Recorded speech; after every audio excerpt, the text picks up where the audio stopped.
Bienvenue dans un nouveau vidéo de la chaîne intemporelle. Aujourd'hui, on va parler de comment enlever un chapeau.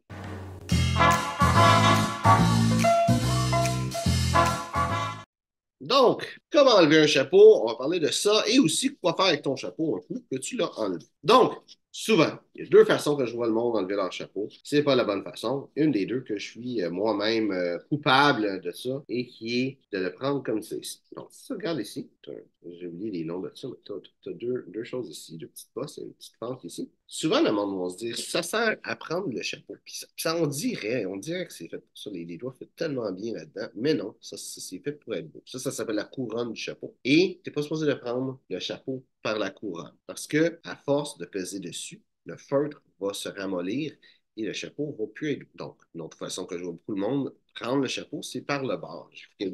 Souvent, on va voir le monde par la couronne. Ça, c'est le plus commun. Le deuxième plus commun, ça va être par le bord. Le monde vont prendre leur chapeau comme ça ici. Et ça aussi, c'est pas bon. Je le fais pour toi, mais c'est pas ça qu'il faut faire parce que là c'est l'effet inverse. Ça va être le rebord ici qui va ramollir et qui va être floppy puis qui sera pas beau. Donc, quand tu vas enlever et quand tu vas mettre un chapeau, c'est vraiment simple. Tu vas avoir sur le rebord, tu vas prendre deux doigts. Ça peut être ces doigts, deux doigts là et c'est ou ces deux doigts là. Ça peut être ces deux doigts là. C'est comme tu veux, mais tu prends deux doigts. Prends sur le rebord proche de la couronne d'un côté et sur le rebord proche de la couronne d'un autre côté. C'est pas obligé d'être sur les côtés. Ça pourrait être en avant, en arrière, diagonale, peu importe. Donc, comme c'est ici, et tu places ton chapeau comme ça et l'enlever, même chose, deux doigts, on enlève comme ça. Un coup que tu as enlevé ton chapeau, qu'est-ce que tu fais? Tu ne veux pas le porter, le placer sur le rebord parce que le rebord ici est fait en angle et il n'y a vraiment pas beaucoup de points de support. Donc, tu ne veux pas le mettre comme ça ici. Ça va vraiment briser ton rebord. Qu'est-ce que tu peux faire? C'est le mettre à l'envers. Donc, là, ça va le mettre sur sa tête comme ça ici. Et là, ici, il y a beaucoup plus, selon le chapeau, là, évidemment. C'est un chapeau melon, je ne suis pas sûr que ça marcherait. Un chapeau melon, prend tu le mets sur le bord, mais un fedora ou un trilby,